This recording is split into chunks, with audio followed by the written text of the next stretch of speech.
수험생 여러분 안녕하십니까. 이번 시간에는 다양한 형태의 매출 인식 기준에 대해서 살펴보도록 하겠습니다.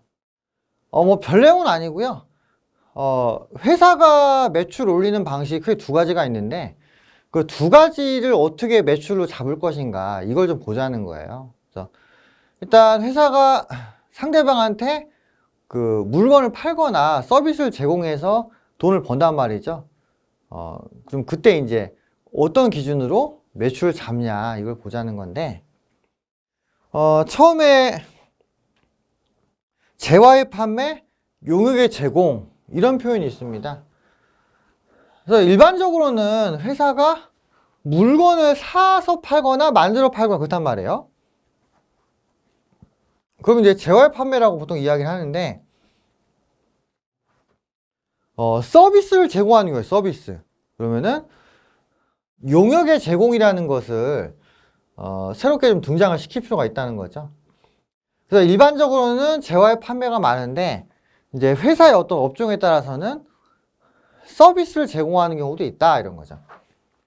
그래서 이 서비스라는 거는 계약에 의해서 뭔가 협의된 일을 하는 겁니다. 그러니까 회사가 물건을 만들어서 그 가판에 깔아놓고서 자 이거 사세요 뭐 이런 건 아니라는 거예요. 상대방하고 나하고 뭔가 협약을 맺고 거기에 맞춰가지고 어떤 서비스를 해준다는 거죠. 이게 용역의 제공입니다.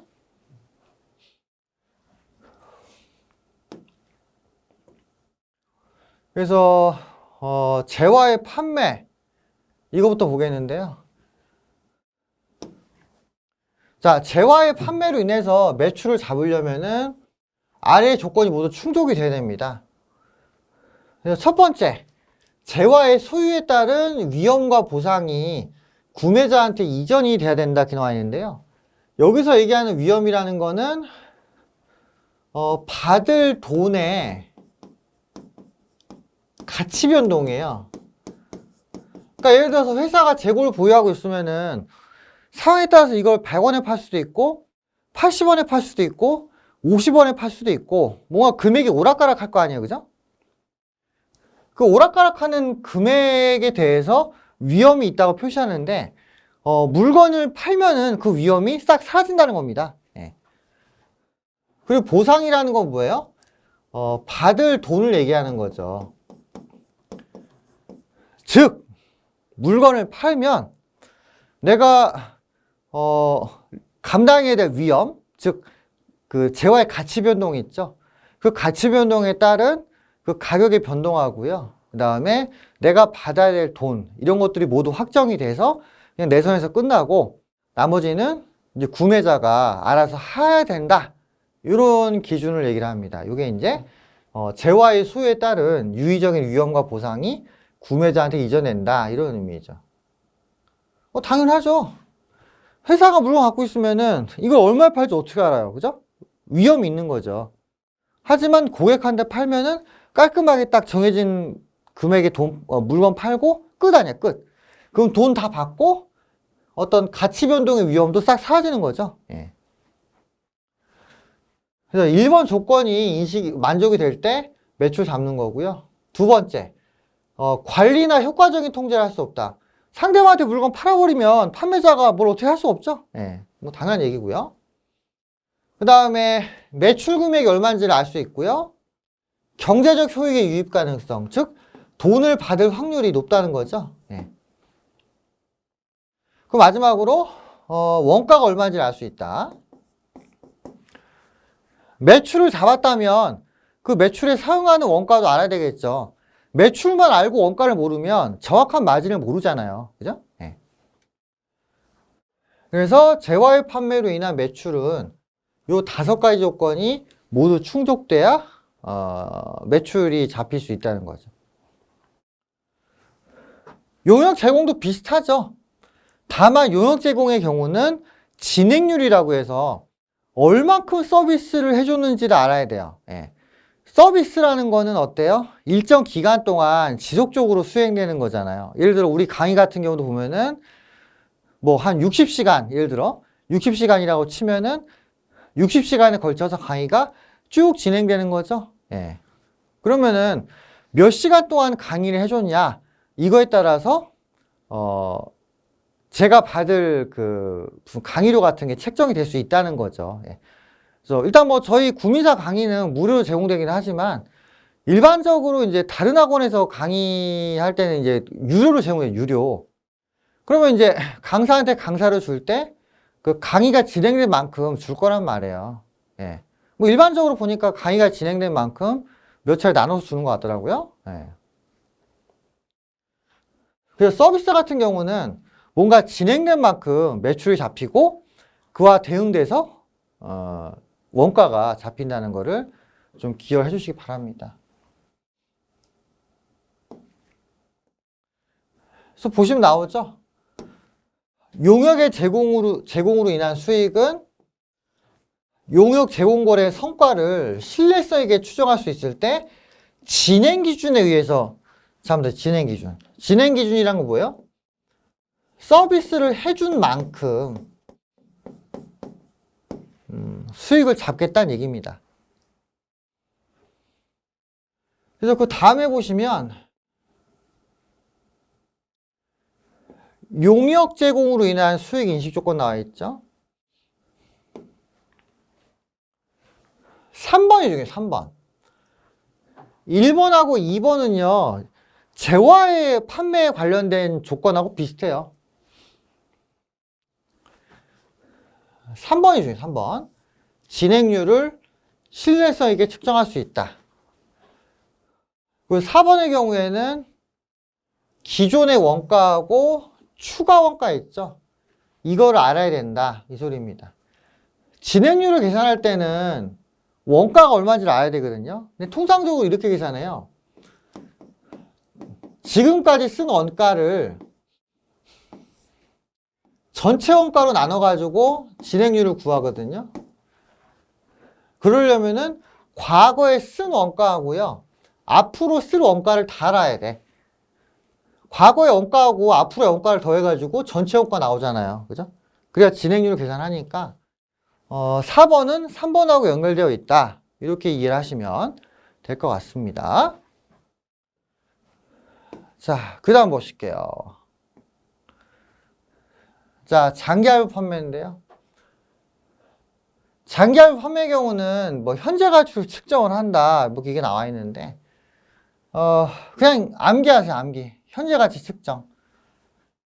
자, 이거는 뭐냐면 할부 판매할 때 이자가 추가되어 있다 이런 겁니다. 원래는 돈을 현찰로 받거나 돈을 이제 현찰 또는 예금으로 받거나 아니면 외상으로 받는다고 하더라도 바로 받아야 되잖아요. 근데 그렇지 않고 장기간에 걸쳐서 대금을 나눠 받는다고요. 그러려면 어떻게 해야 돼요? 장기간 나눠 받는 금액하고 한 번에 받는 금액하고 뭔가 비슷해야 돼. 아, 비슷한 게 아니구나. 한 번에 받는 것보다 장기간 나눠서 받는 금액이 더 많아야 돼요. 예. 아, 당연하죠. 할부 매출했는데 할부금이 한 번에 돈 받았을 때보다 적으면은 회사가 그만큼 그 손해를 보는 거잖아요. 그죠? 얼마만큼 손해봐요? 그 할부 기간만큼의 이자에 대한 손해를 보죠. 예. 만약 회사가 한 번에 돈 받았으면은 그 돈 가지고 은행에 넣어놨으면 이자는 받았을 거 아니에요. 근데 그 이자를 못 받는 그런 경우가 생긴다고요.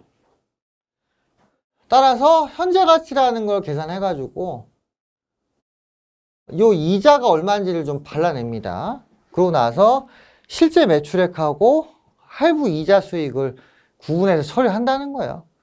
예. 그래서 결론은 뭐냐면은 할부금 전체가 매출되는 게 아니고요. 그 안에 이자 수익이 있을 수 있다는 거죠. 예. 이거 관련된 계산하지 않습니다. 그냥 요 표현만 암기를 하시면 되는 거고요. 그 다음에 이거 중에 이거 판매로 보좌하는 경우 시험에서 좀 나오더라고요. 그래서 거래 이후에도 수익을 안 잡는 케이스 있죠. 이 네 가지 좀 암기하시기 바랍니다. 첫 번째, 무한 책임, 정상적인 품질 보증범위를 초과해 책임지는 경우. 그 다음에 판매 대금 회수가 구매자의 재판매에서 결정되는 경우. 그래서 예를 들어 A가 B한테 물건을 팔았어요. 그래서 A가 B한테 판매 대금을 달라고 했더니 B가 하는 말이 내가 C한테 물건 팔면 돈 줄게 이렇게 얘기하는 겁니다. 그럼 결론적으로 A가 누구한테 물건을 파는 꼴이에요? B가 아니라 C한테 물건을 파는 꼴이죠. 그럼 B에 대해서는 물건을 팔지 않는다는 얘기야. 원인이 아시겠어요? 네. 그리고 설치 조건부 판매라는 게 있는데 설치가 아직 안 됐어. 이게 중요한데. 그러면은 설사 상대방한테 물건을 인도해도 매출을 안 잡습니다. 그리고 마지막으로 반품 가능 판매인데 반품 가능성을 쉽사리 예측하기 어려운 경우 있죠. 고객의 마음이 되게 변덕스러워서 언제 반품을 할지 모르겠어. 그러면은 반품이 더 이상 없기 전까지는 매출을 잡지 않는다는 겁니다. 예. 그래서 이 네 가지는 수익을 섣불리 잡지 않는 경우를 얘기를 해요. 그래서 요건 객관식 문제 나오니까 여러분들 주의하시고요.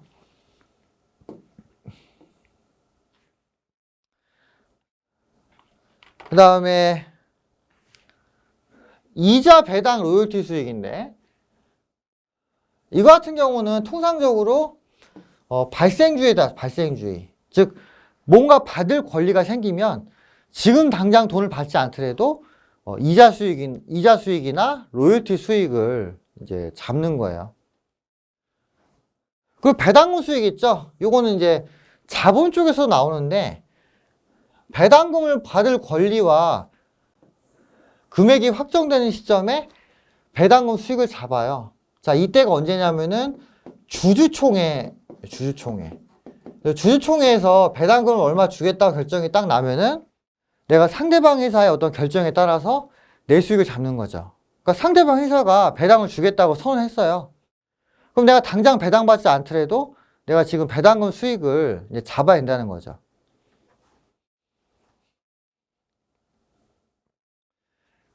그래서 금액을 알 수 있고요. 그리고 돈을 받을 확률이 높아.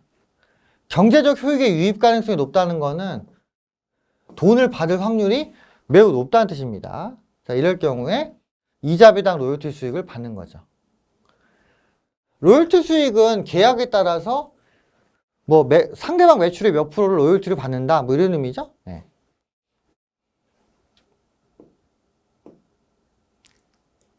자, 그 다음에 기타 수익은 그냥 적절히 봐서 수익으로 잡는다 이 소리예요. 그래서 수익을 얻기 위한 과정이 완료됐고요. 돈을 얼마 받을지 알 수 있고 확실히 받을 수 있으면은 기타 등등 수익으로 잡는다 뭐 이런 거죠.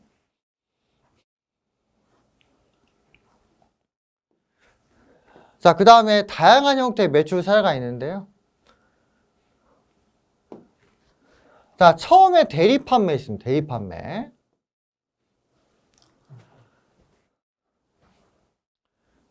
기업이 대신해서 딴 회사에 물건을 팔아줘요. 타인의 대리인 역할을 수행합니다. 이 경우에 이 대리인은요, 뭘 매출을 잡아야 되냐? 대리를 해주고 받은 수수료만 매출을 잡아야 돼요. 주인의 매출을 내 매출이냐 할 수가 없다는 거죠.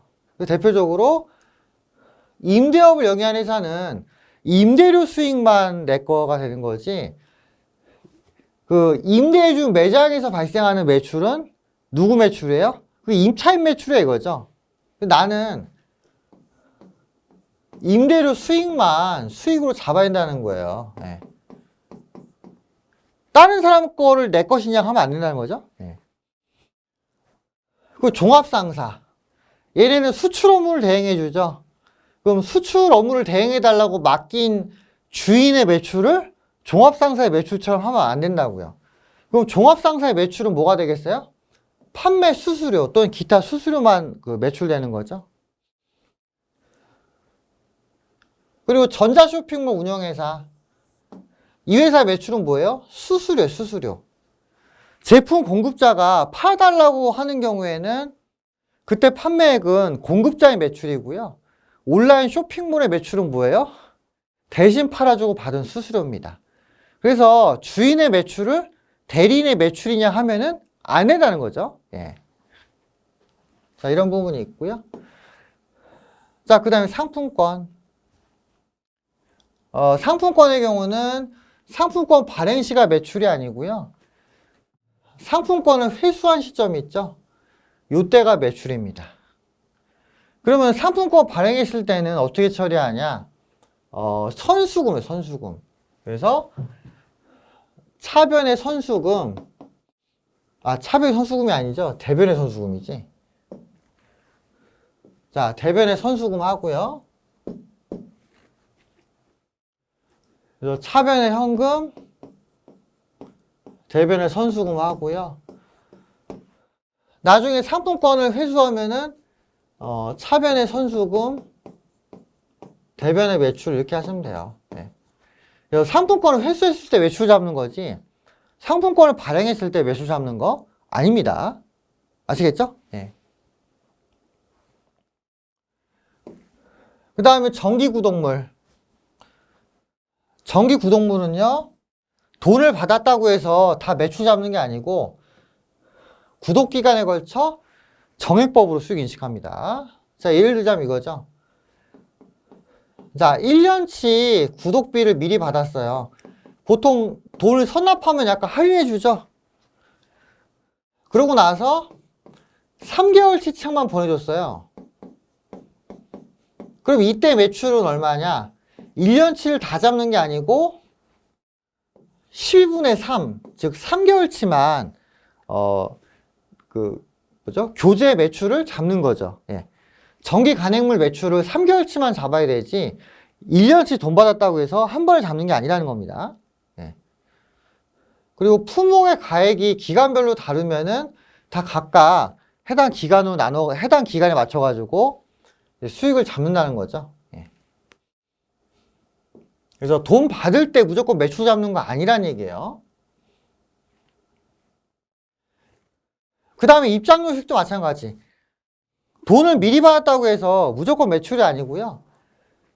행사가 개최되는 시점에서 입장료 수익을 잡습니다. 미리 티켓을 끊으면은 환불이 가능하잖아요. 그래서 그런 경우에는 매출을 안 잡고요. 행사가 개최가 돼가지고 더 이상 환불이 불가능할 때 매출로 이제 잡는 거죠. 그리고 하나의 입장권으로 여러 행사에 참가할 수 있으면은 각각 행사에 대해서 투입된 용역이 있을 거 아니에요. 서비스. 그 서비스에 비례해가지고 요 입장권 매출을 나눕니다. 적절히 배분하는 거죠. 그리고 수강료도 마찬가지. 수강료는 강의 기간 동안 발생 기준에 따라 수익으로 인식을 합니다. 그래서 강의료 수령 시점 또는 강의 시작할 때 일괄적으로 강의료 매출을 잡지 않습니다. 강의한 만큼 매출로 잡힌다는 거 기억해 주시고요. 그 다음에 용역은 어때요? 용역?